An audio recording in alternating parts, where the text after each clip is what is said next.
С новым днем, Республика! Телевизионные жаворонки продолжают работать для того, чтобы ваш день начинался только с добрых и свежих новостей. На календаре сегодня 18 июня, вторник, и сегодня отмечаются весьма интересные праздники. Например, как День устойчивой гастрономии. А в нашей стране День службы военных сообщений Вооруженных сил. Ну а по народному календарю 18 июня – это Дорофеев день. Существовали приметы этого дня. Например, если день выдавался теплым и ясным, то ждали, что зерно уродится крупным. Также считалось, что если утром на Дорофея выполоть все сорняки, то они больше никогда не вырастут. Такая же примета существовала и в отношении волос на теле. Я даже не знаю, как на это прокомментировать. Наверное, стоит попробовать. Ну а теперь по традиции давайте поговорим о прогнозе погоды. Итак, в 6 часов утра в центральных улусах температура воздуха составила 13-20 градусов, а днем ожидается потепление до 30 градусов. В Заречье утром было 10 градусов 21, днем будет 26-21. На юге в 6 часов утра температура воздуха составила плюс 10, плюс 13, а днем ожидается 25-27. В Вилюйской группе улусов утренняя температура 16-18, а днем будет жарко 31-32 градуса. В Нижнеленских улусах утром также 16-18, днем также жарко 29. На западе утренняя температура 13-20, днем 29-31. В Колыме-Дигирских улусах утром 6-24 и днем ожидается потепление до 12-29 градусов. В Вианских улусах в 6 часов утра температура воздуха составила 7 градусов 12 и днем ожидается 15-23. На северо-западе 6-19 это утренняя температура, а дневная 11-26. В городе Якутске в 6 часов утра температура воздуха составила 21 градус. Атмосферное давление 747 миллиметров ртутного столба.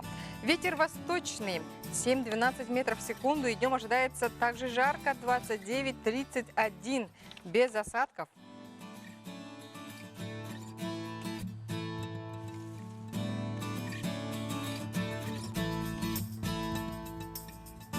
Друзья, не забывайте, что мы для вас работаем только в прямом эфире. Наш WhatsApp номер прежний 8 914 279 2262. Многие наверняка запомнили этот номер. Смело отправляйте на него свои сообщения. Я обязательно все прочту в течение нашего эфира. Ну а сейчас я передаю слово своим коллегам из службы новостей. После их выпуска я к вам обязательно вернусь, так что не переключайтесь.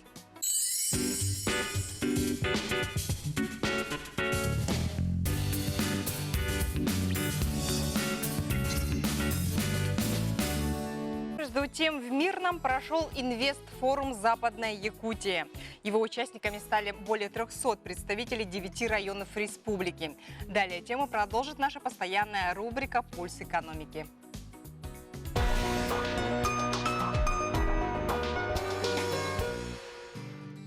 Инвестфорум в Мирном прошел 13 и 14 июля, где районы и моногорода Западной Якутии представили свой инвестиционный потенциал и обсудили проблемные вопросы социально-экономического развития. Пленарное заседание форума открыл председатель правительства Якутии Владимир Солодов. Он подчеркнул, что сегодня привлечение инвестиций становится задачей не только руководства республики, но и муниципальных властей. Я уверен, что Мирный станет одним из центров развития предпринимательства в республике. Но при этом было бы неправильно сказать, что Мирный будет единственным центром, потому что для нас, конечно, задача, чтобы каждый район, а в пределе каждый населенный пункт получал развитие предпринимательства, потому что предпринимательство ведь делает очень важный вклад и в создание рабочих мест, и в среду, которая есть даже в небольших поселках или деревнях.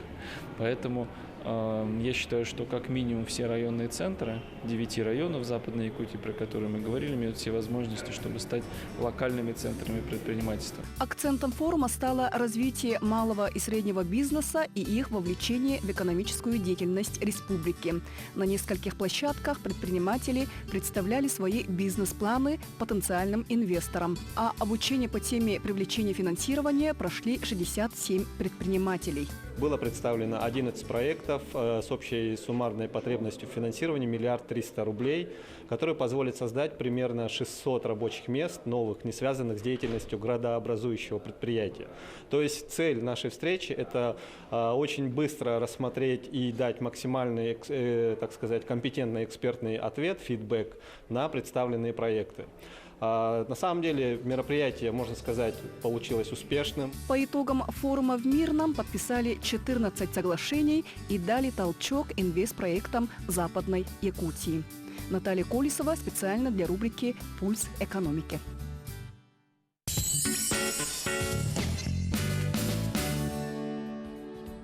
Друзья, не забывайте наш WhatsApp номер 8 914 279 2262. Так, абонент с последними цифрами 9590 пишет нам: нашего любимого внука Васюту поздравляем с днем рождения. Тебе предстоит ответственный период, новая школа, новые учителя, новые одноклассники. И мы надеемся, что все у тебя получится. Удачи тебе. Любим, целуем, бабушка и дедушка. Вот такое замечательное сообщение. Васюта наверняка идет нынче в 1 класс. Мы поздравляем его с таким масштабным, таким важным и радостным событием. Ну а между тем основная экзаменационная эпопея у школьников, у выпускников. Позади, впереди выпускной бал и вручение аттестатов. И после всех выпускников начнется новая жизнь, студенчество. Наверняка каждый взрослый с ностальгией вспоминает свои студенческие годы, считает ту пору самой лучшей, самой счастливой. И в канун поступления в учебные заведения наша съемочная группа набрала напутственные слова в адрес всех абитуриентов нашей республики. Скажите, пожалуйста, напутствие выпускникам и будущим абитуриентам. Чтобы не волновались сильно, чтобы были уверены в своих знаниях, потому что тот результат, который они получили по истечении такого определенного времени, это они проучились 11 классов, и, конечно, сейчас вот настал самый ответственный момент, где надо успокоиться, собраться и проявить себя по максимуму. Я пожелаю всем успехов, удачи, чтобы все поступили в те учебные заведения, которые они пожелают. Выбрать правильную профессию, правильный вид деятельности в будущем, сразу определиться четко и конкретно, поступить, закончить и сразу начать нарабатывать практику, опыт. Вот. Ну, надо определиться сейчас хорошо, и тогда вы сэкономите время, не потратите годы жизни. Конечно, удачи, больших побед, хорошей сдачи экзамена для тех, кто еще не сдал, поступление именно в те вузы, куда абитуриенты поставили перед собой цели. Успехов в дальнейшем, чтобы все у вас было хорошо. Я желаю им всем успеха, удачи. И самое главное, человека везде всегда ведет мечта. Мечтайте, стремитесь к своей мечте и делайте цели.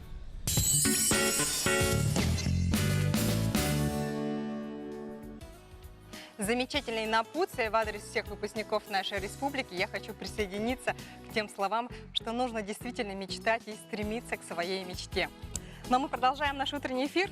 Современная молодежь очень разная, и поэтому музыкальные вкусы у нее самые разные. Но все же можно выделить несколько основных популярных стилей музыки, которые очень распространены у нашей молодежи. Итак, поп-музыка.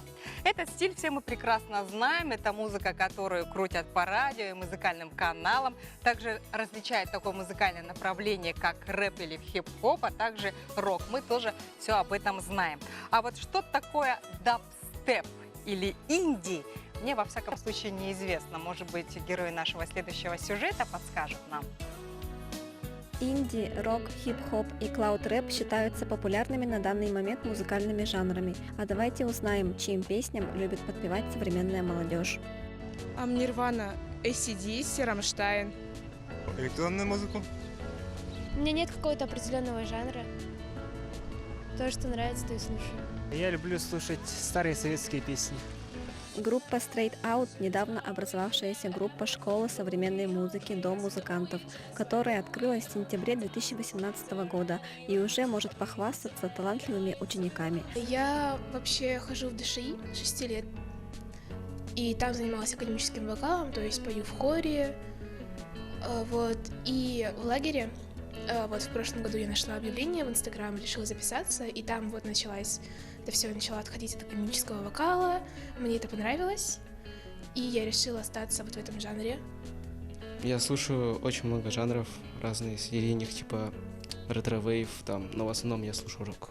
На самом деле всегда очень хотелось попробовать поиграть на ударных, как-то не чувствовалось, что я могу. И на концертах ты, когда поешь, получаешь удовольствие, то есть заряжаешься каким-то позитивом. Сила в музыке, она объединяет людей. Группа Collarbone считается первой группой Дома музыкантов. Они успели исполнить песни собственного сочинения уже в нескольких улусах, и на этом они не остановятся. В ней обучают как новичков, так и матерых ребят. Collarbone переводится как ключица, и мы просто выбрали это назвать чисто из звучания. Просто в какой-то момент я подумала, почему бы не научиться играть на бас-гитаре. Я слушала одну песню, и эта песня дико мне понравилась, чисто из-за ритма. Я внимательно начала слушать ударные, и я подумала, я хочу на барабан.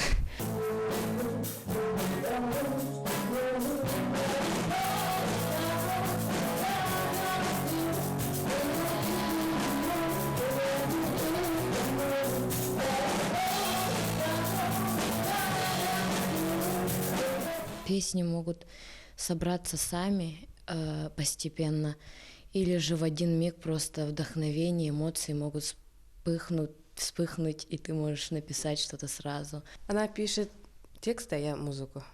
Занятие музыкой закаляет характер, улучшает коммуникативные навыки и развивает моторику рук. Интересный факт. Музыка вызывает активность в той части мозга, где вырабатывается гормон удовольствия, дофамин. Это значит, что музыка делает нас счастливее.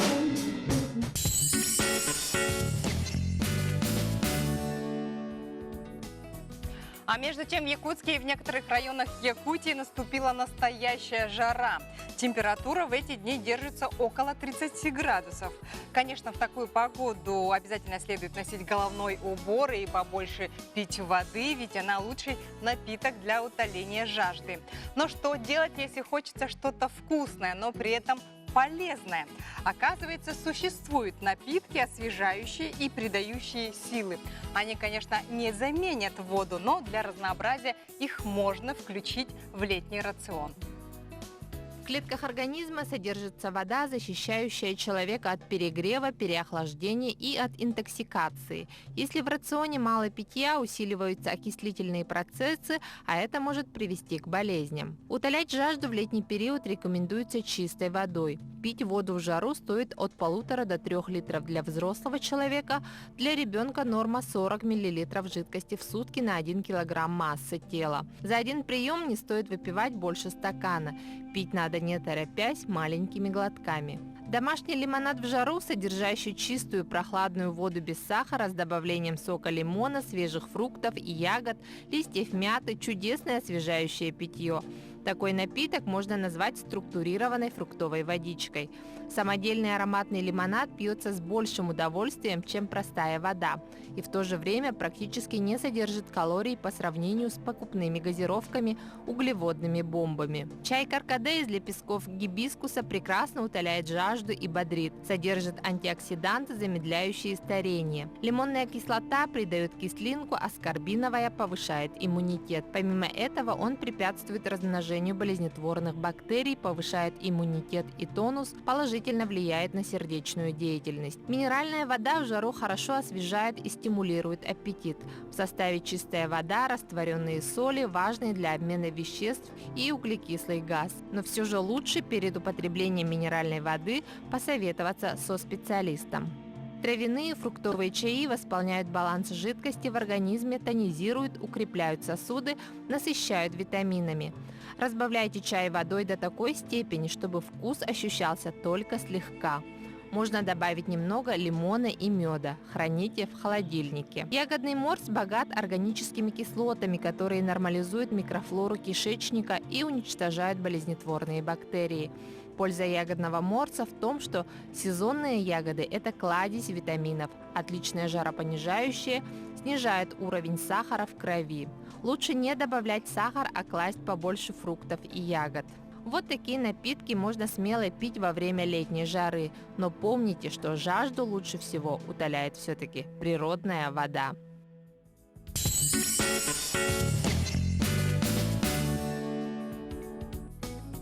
А мы очень рады, что вы не забываете про наш WhatsApp номер 8 914 279 2262. И абонент с последними цифрами 9868 пишет: поздравляю наших детей Игоря и Томочку с новым домом. Пусть в этом доме сбудутся все мечты, как этот яркий летний день будет таким же ярким и счастливым. Подпись «Мама и папа» из Дерина Чурапчинского Улуса. Замечательное сообщение. У нас есть еще одно поздравительное сообщение. Абонент с последними цифрами 2915 пишет: любимого мужа Анатолия, племянницу Анечку с днем рождения и сестренку Валентину и Виталия с годовщиной свадьбы. Всего самого наилучшего, с любовью, Екатерина. Мы присоединяемся ко всем этим поздравлениями с годовщиной свадьбы, и с днем рождения, и с новосельем. Ну а мы продолжаем наш утренний эфир. Приобретая недвижимое имущество, новый собственник неизбежно сталкивается с вопросами его оформления, включая постановку на кадастровый учет. А теперь подать документы на кадастровый учет можно, не выходя из дома. Каким же образом это можно сделать, об этом нам расскажет Светозар Попов, начальник отдела обработки документов и обеспечения учетно-регистрационных действий номер 1 кадастровой палаты по нашей республике. Доброе утро, Светозар Семенович.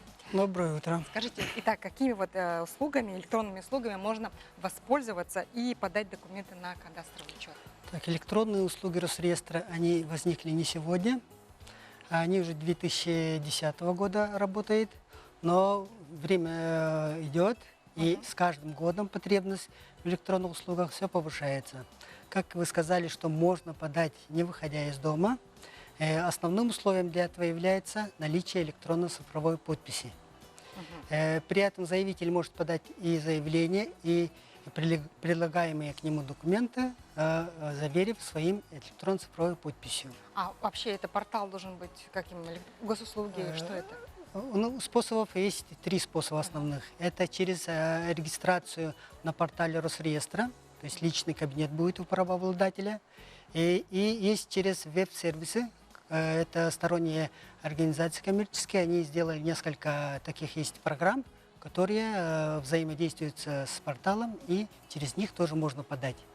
И третий способ – это система межведомственного электронного взаимодействия. Это в основном касается органов местного самоуправления и органов государственной власти, которые могут тоже через эту систему электронно подать документы в Росреестр. А вы сказали, там электронная подпись, вот каким образом? Вот электронная подпись, ну, само собой, она представляет сложный код. По-простому можно его сравнить электронными деньгами, биткоин и так далее. Вот, примерно структура такая же. И вот эта сложная структура, которую нельзя подделать, она присваивается к человеку. Каждому, да? Ну, и бывает она либо в флешке, либо в каждом компьютере могут они его установить. То есть, владея цифровой подписью, то есть в эту флешку, вы должны хранить его подальше, чтобы другие не воспользовались этой цифровой подписью. То есть непривычная подпись, к которой мы привыкли, ну, там будет код. Да, эта электронная цифровая подпись по закону приравнивается к личной подписи человека, но она дает способность подписать электронные документы. То есть электронные документы у нас бывает скана, то есть это электронный образ документа бумажного, его можно подписать, удостоверяя, что оно вот в таком же виде. Либо есть такие электронные документы, специальные XML-файлы называемые, которые позволяют содержимое документа автоматически обрабатывать. То есть с одной системы можно его загрузить автоматом в другую базу данных. Но я знаю, что, допустим, для того, чтобы вот подать документы на кадастровый учет, там необходимо довольно-таки много документов. А вот как их оформлять? Их нужно сканировать там. Вот каким образом? Ну, вот я же сказала, вот некоторые документы, которые бумажные, их можно, да, отсканировать и подать. А такие документы, как межевой план, технический план, который обязательно для кадастрового учета, они в электронном виде XML-файла, их подготавливает только кадастровый инженер. Они для обычного человека нечитабельны. Чтобы вот эти электронные документы прочитать, на сайте Росреестра есть услуга, сервис, то есть, на котором можно их перевести в читабельный вид. То есть вот XML-файл, можно туда загрузить, проверить и наличие ЭЦП, то есть насколько ЭЦП действительно, и также возможность есть прочитать его.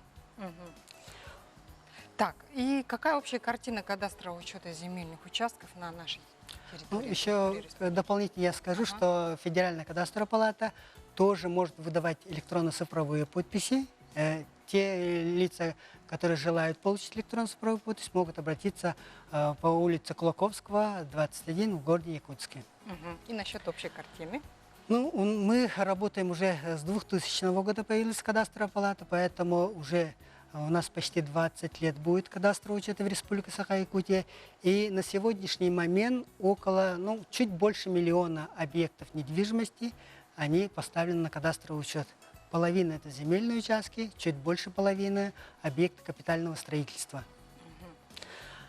Вот перед эфиром вы мне говорили, что необходимо подавать документы, там что-то вот муниципальные заведения должны быть, что вот можете рассказать об этом? Это как проблему. Вот электронная подача документов в основном в настоящее время используют органы местного самоуправления. Потому что каждый человек, который имеет там пару объектов недвижимости, и у него нет потребности получить электронно-цифровую подпись. А вот органы местного самоуправления, которые могут обращаться и в пользу и граждан, и в тех условиях, когда закон обязывает их обращаться в органы регистрации права, они постоянно используют электронные документы. И для того, чтобы более-менее защитить права граждан, и это было, чтобы легче делать, органы местного самоуправления должны в органы регистрации права направить документы, градостроительные документы, такие как проект межевания территорий, на основании которого можно и поставить земельный участок, либо уточнить его границы, либо территориальные зоны, которые определяют, в каком виде, какие виды разрешенного использования можно применить в отношении этого участка, исходя из территориальной зоны. А с какими еще другими проблемами другие проблемы могут встретить участники кадастровых решений? Кроме тех, что к нам еженедельно ходят заявители, и у них основные проблемы бывают по уточнению земельного участка. То есть у него правоустанавливающий документ у заявителя есть, но, к сожалению, нет документа, который подтверждает его местоположение. По закону заявитель может уточнить земельный участок свой, исходя из того документа первоначального, который определял границы его земельного участка. Если изначальный документ отсутствовал, это в 90-х годах сплошь и рядом было, и как раз в 90-е годы массовое выделение земельных участков было. Поэтому, чтобы его уточнить, по закону требуется проект межевания территории как раз. В проекте межевания территории должна быть отражена будущая граница его контура, его земельного участка. Поэтому, используя проект межевания территории, можно уточнить. Вот этот момент достаточно часто приходит, и непонимание у заявителя имеется. И в проекте межевания территории, к сожалению, в основной массе не внесены в единый государственный реестр недвижимости, поэтому вот такая проблема существует. То есть границы, получается, точное уточнение границ определяете вы, ваши сотрудники, а в течение какого времени? Это определяют кадастровые инженеры, которые как раз уполномочены по межеванию земельных участков. Вот они имеют право конкретно устанавливать, определять координаты прохождения границ.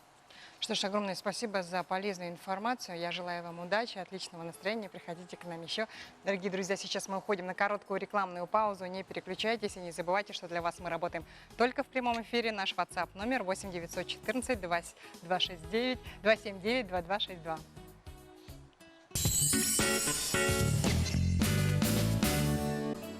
Доброе утро, дорогие друзья! В эфире программа «Новый день». На календаре сегодня 18 июня, вторник. И сегодняшняя дата запомнилась в истории как день изобретения детской коляски. А в Москве в этот день открылся памятник Александру Пушкину. А в 1937 году начался первый в мире беспосадочный перелет по маршруту Москва, Северный полюс, Ванкувер. В этот день 82 года назад советские летчики Валерий Чкалов, Георгий Байдуков и Александр Беляков на борту самолета Ан-25 покинули подмосковный аэродром Щелково и взяли курс на Северный полюс. Протяженность перелета составила 9130 километров и продолжался он 63 часа 16 минут. Американские СМИ долго расхваливали мужество советских летчиков, которые совершили столь опасный перелет. А президент страны на тот момент Франклин Рузвельт принял и лично поздравил их в овальном кабинете Белого дома. Вот такая удивительная история. Интересно, чем нас удивит сегодняшняя погода? Давайте узнаем прямо сейчас. Прогноз погоды на канале НВК Саха. Итак, сегодня днем в центральных Улусах ожидается жаркая погода 26-30 градусов. В Заречье 21-29. На юге днем воздух прогреется до 25-27 градусов. В Вилюйской группе Улусов самая жаркая температура 31-32. В Нижнеленских Улусах 29 градусов тепла. На западе 29-31. В Колымо-Дигирских Улусах плюс 12, плюс 29. В Янских Улусах 15-23, а на северо-западе 11-26. Это все дневная температура. В городе Якутске в 6 часов утра температура воздуха составила 21 градус. Атмосферное давление 747 миллиметров ртутного столба. Ветер северо-восточный 7-12 метров в секунду. И днем ожидается 29-31 градус тепла без осадков.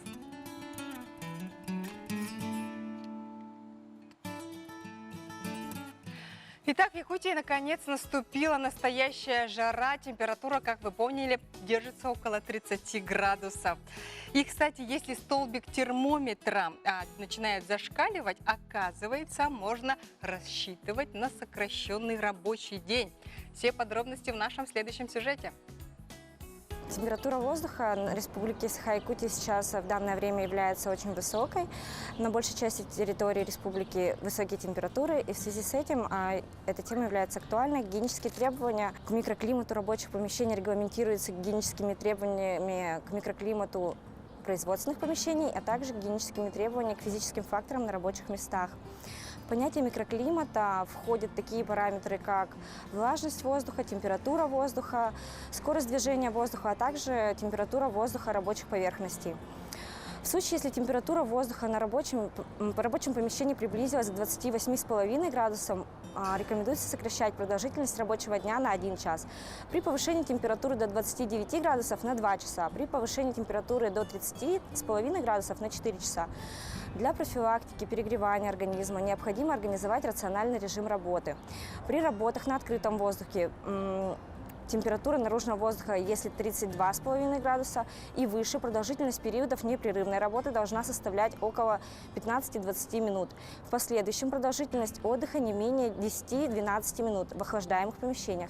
При этом допустимая суммарная продолжительность термической нагрузки за рабочую смену не должна превышать 4-5 часов. Для лиц, использующих специальную одежду для защиты от теплового излучения, а также 1,5-2 часа для лиц без специальной одежды. В помещении, в котором осуществляется нормализация теплового состояния человека после работы, в нагревающей среде температура воздуха во избежание переохлаждения организма вследствие большого перепада температур и усиления теплоотдачи испарением пота следует поддерживать на уровне 24-25 градусов. Работа при температуре наружного воздуха 32,5 градуса по показателям микроклимата относится к опасным. Не рекомендуется проведение работ на открытом воздухе при температуре свыше 32,5 градуса. И следует изменить порядок работы на открытом воздухе либо в вечернее, либо в утреннее время. Для защиты от чрезмерного теплового излучения необходимо использовать специальную одежду из плотных тканей. Рекомендую не допускать к работе лиц моложе 25 лет и старше 40 лет. Соответственно, температуру воздуха работодатель должен обеспечивать производственный контроль в помещении.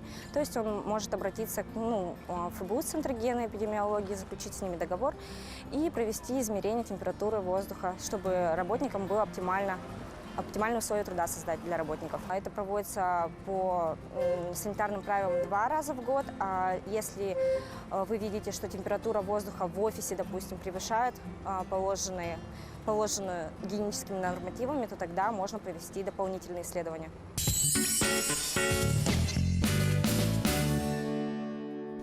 Вот и наступил долгожданный купальный сезон. Сотни жителей устремляются к воде. Свежий воздух, солнце, купание доставляют не только удовольствие, но и служат хорошим средством для закаливания организма.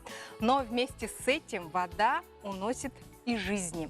Поэтому особенно нужно быть бдительными и внимательными, не нарушая правила поведения безопасности на водоемах. А о правилах нам сегодня расскажет Виталий Осипов, государственный инспектор по маломерным судам Центра ГИМС МЧС России по нашей республике, а также Татьяна Иванова, педагог-психолог Центра социально-психологической поддержки семьи и молодежи нашей республики. Доброе утро. Здравствуйте.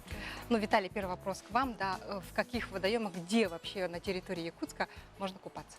Ну, сейчас на территории Республики Саха-Якутия проводится месячник по безопасности на водных объектах. Также каждая последняя неделя месяца у нас проводится акция «Вода – безопасная территория». В рамках этой акции мы выявляем несанкционированные места для купания, проводим рейды с взаимодействующими структурами. Но где при купании, какое правило поведения при купании, это у нас в первую очередь это смотреть за детьми. Также выходить на водные объекты, специализированные водные объекты. А особое внимание обращать на детей. Ни в коем случае не выходить в алкогольном опьянении. Ну и такая первая ошибка, это люди заходят и начинают нырять, не зная дно, грунта дна, начинают нырять вниз головой. То есть вначале нужно исследовать. Ну, исследовать, да. И купаться желательно в специально отведенных местах. А сколько у нас вот на территории Якутска вот такие вот отведенных мест? У нас есть 202 микрорайон, это пляж. Городской пляж, да, где взяты пробы песка, пробы воды. Есть соответствующие спасательные вышки, имеется спасательный инвентарь, имеются оградительные буйки. То бишь купаться там разрешается. В ближайшее время он будет уже открыт. А вот Петуховка, Шестаковка? Это несанкционированные места. Там купаться запрещается. Люди массово выходят на эти водные объекты. И нашими сотрудниками даже за один день была оказана помощь около 30 человек. Да, это там такое место, тоже получается сильное течение. Люди выходят на эти водные объекты с косы их подхватывают и течением утаскивают. Люди начинают бороться против течения, ну и тем самым.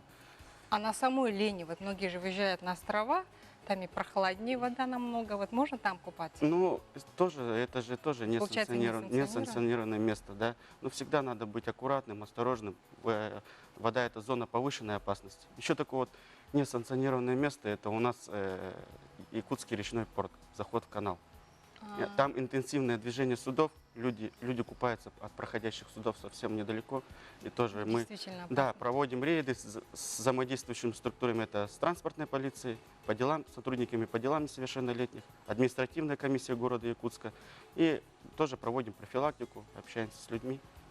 Татьяна, вот насчет, раз речь зашла о профилактике, да, а вот какую психологическую помощь можно оказать себе и окружающим, если вот оказываешься в стрессовой ситуации?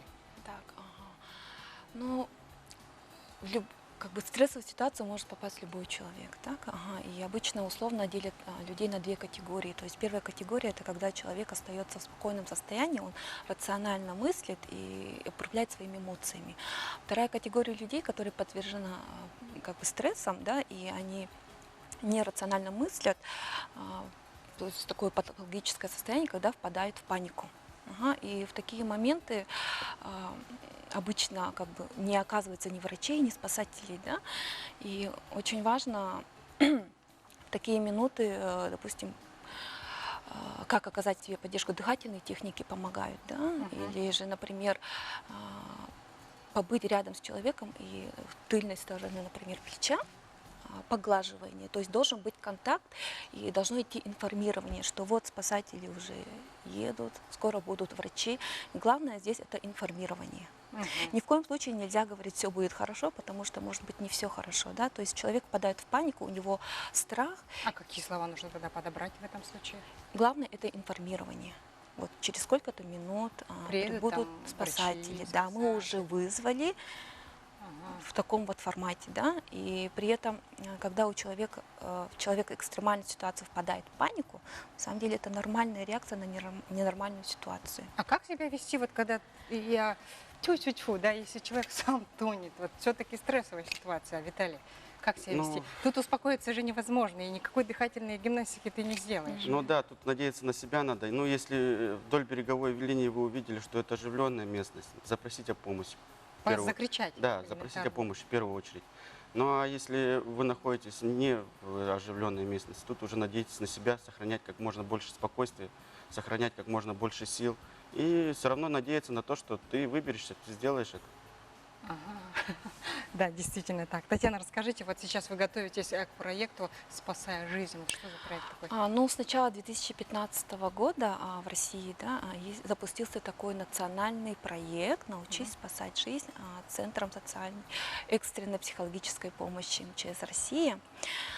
И который помогает вот как раз в таких вот подобных ситуациях? Да, как бы суть этого проекта то, что любой человек, любой гражданин может оказать сам себе поддержку и своему окружению, близким, знакомым, да.